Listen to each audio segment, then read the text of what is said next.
잠언 말씀을 통하여서 우리는 우리가 원하는 성공과 형통함 가운데 위험한 성공이 무엇인가를 깨달을 수 있는 오늘 은혜의 말씀이 되기를 원합니다. 어렸을 때는 다 빨리 내가 좀 컸으면 좋겠다라는 생각을 하게 됩니다. 그래서 빨리 어른이 되는 게 소원이었습니다. 근데 그것은 어린아이이기 때문에 갖는 소원입니다. 어른이 되면 이제 고민이 더 많아집니다. 내가 책임져야 될 것, 내가 가야 될 길을 어떻게 올바로 흐트러지지 않고 가야 할까를 고민하고, 또 나중에는 내가 무엇을 먹고 무엇을 마시고 살까를 염려하는 자가 되기 때문에 그렇습니다.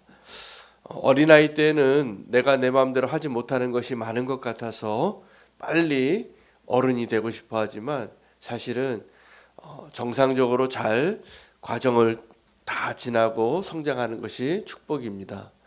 질병 가운데 너무 빨리 성장하는 것도 병이 되고요. 또 너무 늦게 성장하는 것도 병이 되더라고요. 그래서 어떤 아이는 조숙증이 오는 아이도 있습니다. 그래서 아이는 아이 같은 것이 축복인데 아이 같지 않은 거죠. 육체적으로 정신적으로.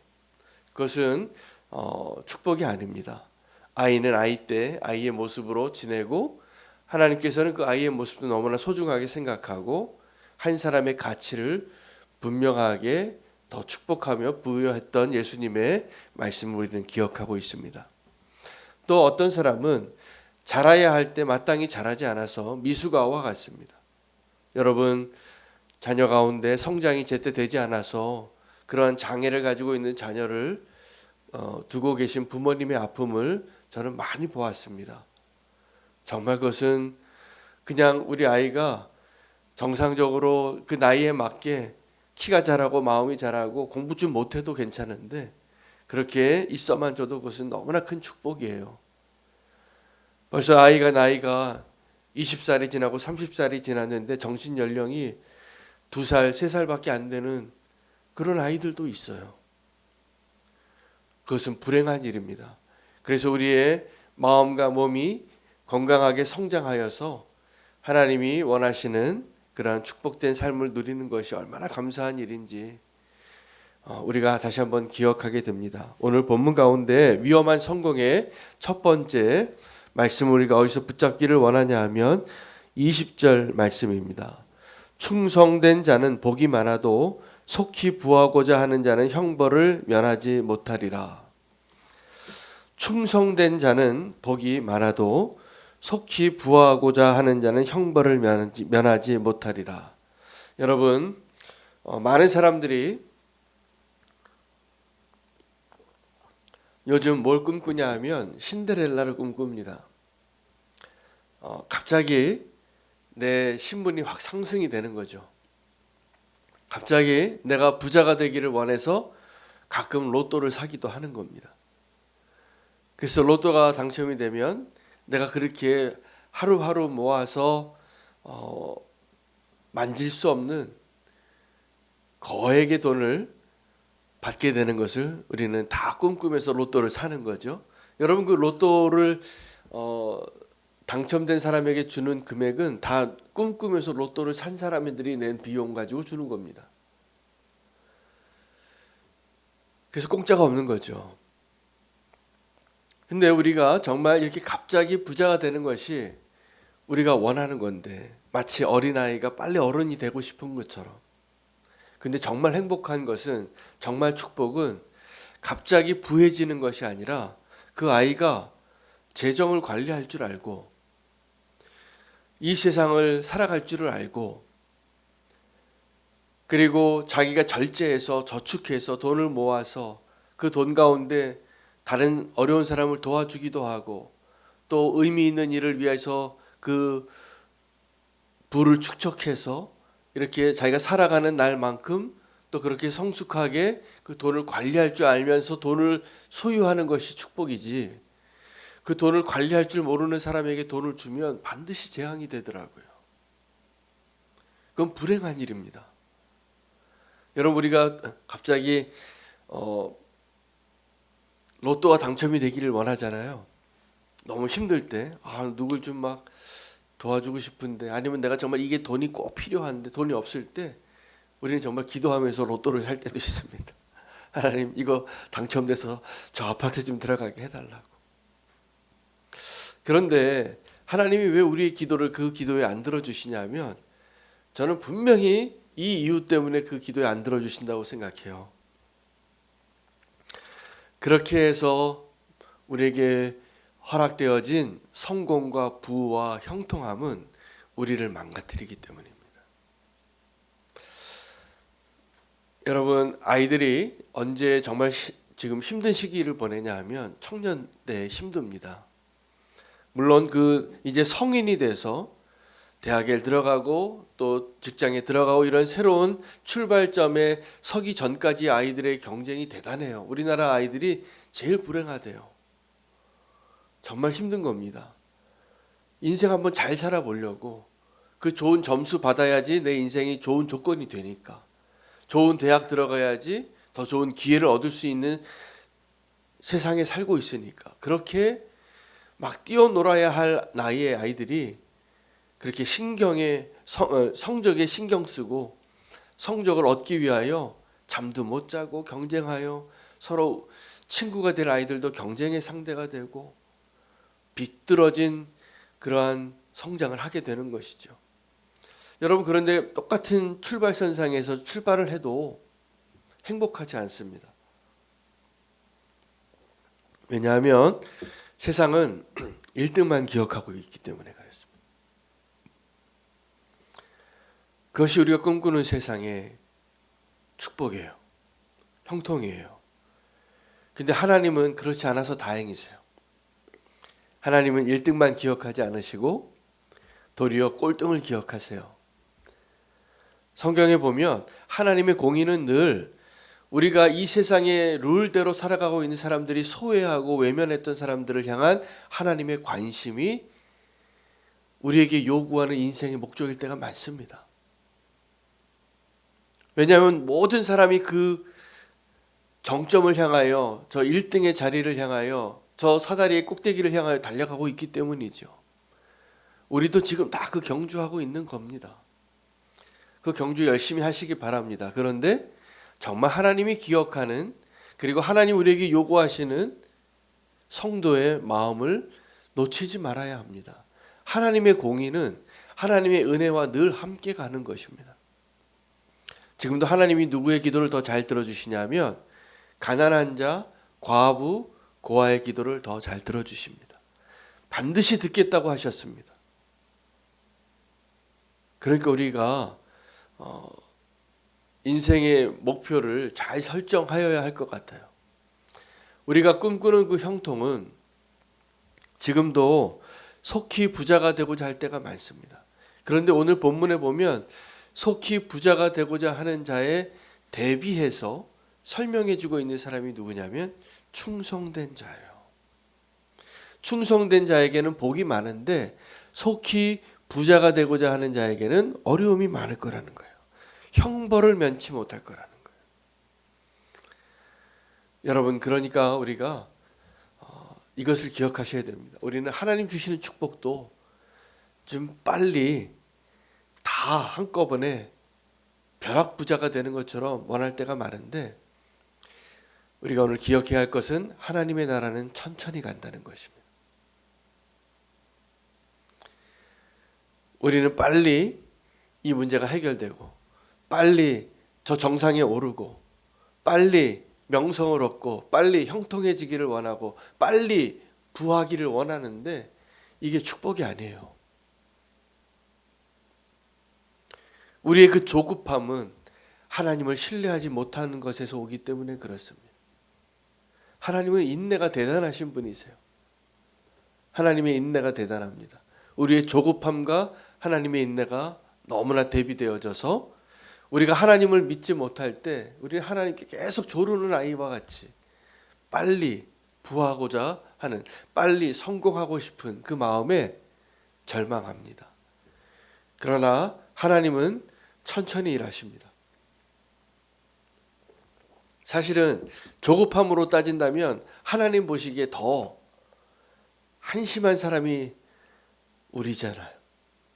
이렇게 말해도 못 알아듣고, 이렇게 좀 깨달은 것 같은데 또다시 주저앉고.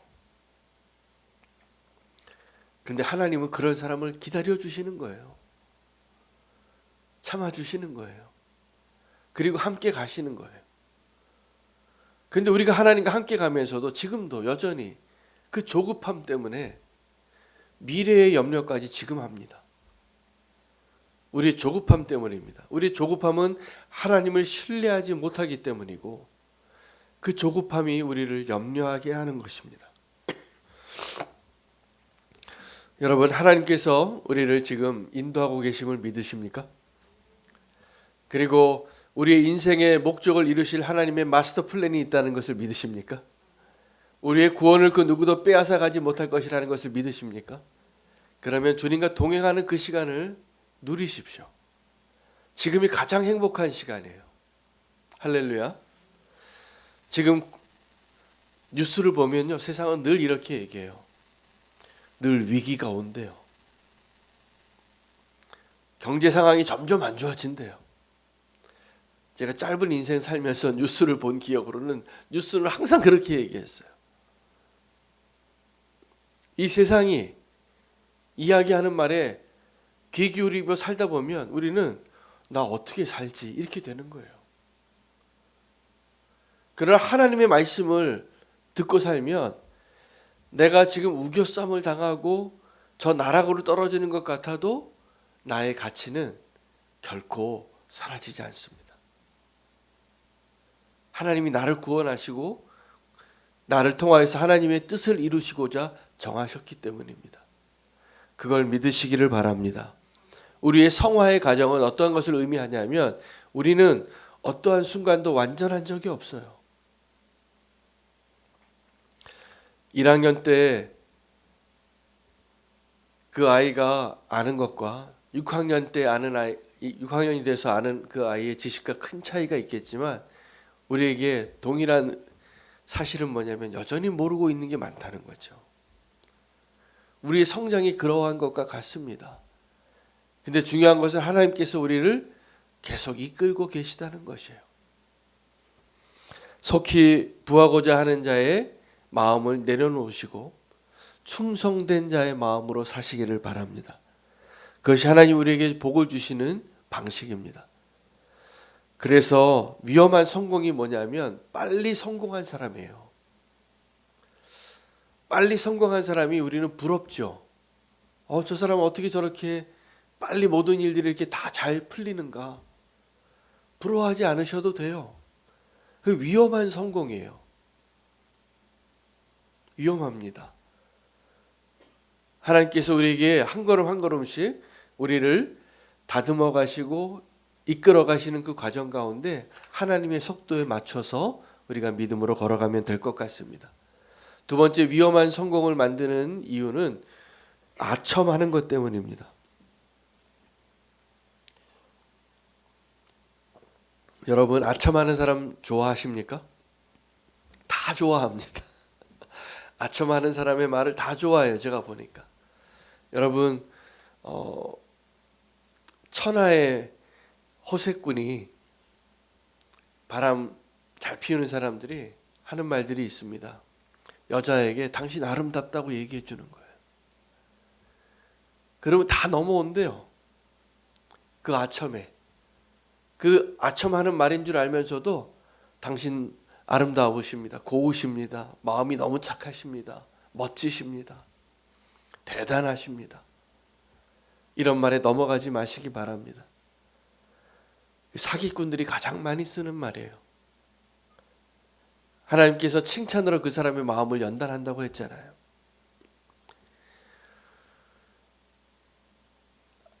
여러분, 칭찬과 아첨의 차이가 뭐냐면 칭찬은 사실에 근거한 평가예요. 하나님 우리를 칭찬하실 때가 있습니다. 우리 충성된 자로 살 때. 근데 아첨은 뭐냐 하면 그 사람을 이용하기 위하여 그 사람의 마음을 얻기 위하여 어떤 의도를 가지고 사실이 아닌데 과장하여 인정해 주는 거예요. 그런 박수갈채에 속으시면 안 돼요. 불행해져요. 교만해져요. 여러분들 그 사람의 말을 우리가 좋아해요. 그래서 어떤 지도자가 막강한 권력을 갖고 있을 때 누구의 말을 듣기를 원할까요? 아첨하는 사람의 말을 듣기를 원합니다. 그래서 불행해지는 겁니다. 우리는 하나님의 말씀을 옆에 두고 살면 그럴 일이 없습니다. 하나님의 말씀이 우리를 날마다 견책해요. 책망하고 바르게 하고 의로 교육하고 하나님의 사람으로 만들기에 합당하게 우리를 지금도 인도하는 것이 하나님의 말씀인 것이에요. 여러분, 우리가 아첨을 누구에게 하냐면 나보다 높은 상사에게 아첨합니다. 대단하십니다. 멋지십니다. 역시 회장님이십니다. 이게 아첨이에요. 또 아첨이 누구에게 아첨을 하냐면 하나님에게 아첨하는 것도 하나님은 싫어하세요. 하나님에게 아첨하는 것이 뭐냐면 내 삶은 하나님의 말씀대로 살고 싶지 않은데 내가 원할 때만 하나님께 나와서 부르짖는 게 아첨이에요. 그리고 그때만 하나님 사랑한대요. 그때만 하나님의 사랑을 확인해요. 하나님 사랑하시죠. 우리가 어떠한 모습이어도 하나님 우리를 사랑하시는데 아첨하는 건 뭐냐면 하나님이 말씀하시는 대로 순종을 하고 싶지 않고 하나님이 복은 좀 받고 싶고 여러분 그래서 야곱이 그렇게 고난의 삶을 산 겁니다. 하나님의 복을 받고는 싶은데 그의 삶은 아직도 성숙하지 않은 거예요. 그럼 하나님 그 사람을 사랑해서 어떻게 하시냐면 오랜 시간 기다리게 하는 겁니다. 오랜 시간 고난의 길을 허락해 주시는 겁니다. 그러나 하나님은 그를 떠나지 않으셨어요. 늘 함께 하셨어요. 때마다 위로하시고 붙잡아 주시고 책망하시고 견책하시고 우리가 지금 그 삶을 살고 있는 것이 분명합니다. 하나님께 아첨하지 마시고 하나님께 믿음으로 고백하는 충성된 자가 되시기를 바랍니다. 여러분 우리는 하나님이나 나의 상사에게만 아첨하는 것이 아니라 나의 자녀에게도 아첨합니다. 나의 자녀에게 부모의 책임이 있는데 그 아이의 잘못된 것을 바로 잡아주는 것이 부모의 책임이에요. 진짜 교육은 다 가정에서 이루어집니다. 지식은 학교에 가서 배울 때가 많지만 부모님이 학교의 선생님만큼 지식이 부족할 수도 있지만 정말 삶의 모습을 배우는 것은 다 부모에게 배우는 거예요. 다 부모 따라갑니다. 제가 어제도 우리 집에 식사를 하는데 3대가 모였어요. 근데 제가 손녀를 보는데 우리 딸하고 똑같아요. 근데 그 모습이에요. 어떻게 이렇게 닮는지 모르겠어요. 아이들을 바르게 키우기를 원하신다면 아이들에게 아부하지 마시기 바랍니다. 아이들이 마땅히 해야 할 바를 가르치는 것이 부모의 책임이에요. 근데 우리가 자녀들을 양육할 때 잘못된 근거로 너 무조건 예뻐. 너 그거 잘했어. 이렇게 말하는 게 위험한 교육이에요. 무조건. 그래서 잠언은 사실은 잠언이 어떤 목적으로 쓰여졌냐 하면 왕이 자기 아들이 올바른 왕이 되기를 원하는 마음에서 기록되어진 지혜서예요. 그래서 가장 훌륭한 교과서인 겁니다. 여기 잠언에 있는 모든 내용은 모든 부모가 반드시 알고 자기 자녀들에게 축복으로 가르쳐줘야 할 말씀들이 이 잠언이에요. 그런데 우리가 너무 사랑하니까 이게 안 돼요. 너무 사랑하니까. 아이가 잘못했을 때 아부하지 마시고 잘못된 것은 잘못된 것을 지혜롭게 그 아이를 분내어서 노하게 하지 않은 방식으로 바르게 해야 합니다. 그래서 아이가 그 매를 들어야 할 나이가 있어요. 그 나이가 지나면 매를 들어도 효과가 없기 때문에 그 다음엔 대화를 해야 합니다. 대화를 하고 설득을 하되 아첨하면 안 됩니다. 아부하면 안 됩니다. 옳고 그른 것에 대해서 반드시 얘기해 주어야 할 책임이 누구에게 있냐면 부모에게 있는 겁니다. 우리가 아첨하는 자로 얻는 것이 뭐냐면 성공인데, 그 아첨을 통해서 얻게 되어진 성공과 부귀는 다 신기루와 같이 될 것입니다. 하나님 우리에게 주시고자 하는 그 축복의 자리에 합당한 자로 우리를 만들어가고 계십니다. 여러분, 내가 어울리지 않는 자리에 있는 것처럼 불편한 게 없습니다. 그러나 하나님께서 우리를 그 어울리는 자리에 어울리는 사람으로 만들어가고 계심을 믿고, 하나님 나라의 속도에 맞게 믿음의 발걸음을 오늘도 포기하지 마시고 함께 충성된 자의 모습으로 걸어갈 수 있는 저와 여러분 되시기를 원합니다. 오늘 말씀 붙잡고 함께